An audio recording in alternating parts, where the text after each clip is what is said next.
Beans பொரியல் ஒரே மாதிரி செஞ்சு சாப்பிட்டு போர் அடிச்சிருச்சா? அப்போ ஒரு டைம் இந்த மாதிரி ட்ரை பண்ணி பாருங்க. இனிமே பீன்ஸ் எப்போ வாங்கினாலும் நீங்க இந்த மாதிரி தான் பொரியல் பண்ணுவீங்க.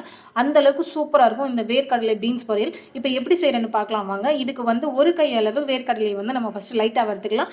இது கூட 1 ஸ்பூன் அளவு மல்லி, கொஞ்சம் கடலைப்பருப்பு, 3 மிளகாய், கொஞ்சம் வெந்தயம், கொஞ்சம் ஜீரகம் இதெல்லாம் சேர்த்துட்டு 1 ஸ்பூன் அளவு கருப்பு எள்ளு இல்ல வெள்ளை எள்ளு எது வேணாலும் சேர்த்துக்கோங்க. இது எல்லாத்தையும் சேர்த்து நல்லா வறுத்துட்டு மிக்ஸி ஜாருக்கு மாத்திட்டு பவுடர் பண்ணி எடுத்துக்கலாம். இதே கடாயில கொஞ்சம் எண்ணெய் விட்டு காஞ்சதும் கொஞ்சம் கடுகு, ஒரு 10 பல்லு பூண்டு, கொஞ்சம் கருவேப்பிலை இதெல்லாம் சேர்த்து பொரிஞ்சதும் ஒரு பெரிய வெங்காயத்தை குட்டி குட்டியாக கட் பண்ணியிருக்கேன். இதை சேர்த்து நம்ம நல்லா வதக்கிக்கலாம். நல்லா வதங்கினதுக்கு அப்புறம் நான் பீன்ஸை வந்து ஏற்கனவே இந்த மாதிரி கட் பண்ணி வச்சிருக்கேன். நீங்கள் இதோட பெரிய சைஸ் இல்லை சின்ன சைஸ் கூட கட் பண்ணிக்கலாம். இப்போ இதுக்கு தேவையான அளவு உப்பு, கொஞ்சம் மஞ்சள் தூள் சேர்த்து நல்லா வேக வச்சுக்கலாம். வேகலைன்னா நீங்கள் தண்ணி சேர்த்து கூட கொஞ்சம் வேக வச்சுக்கோங்க.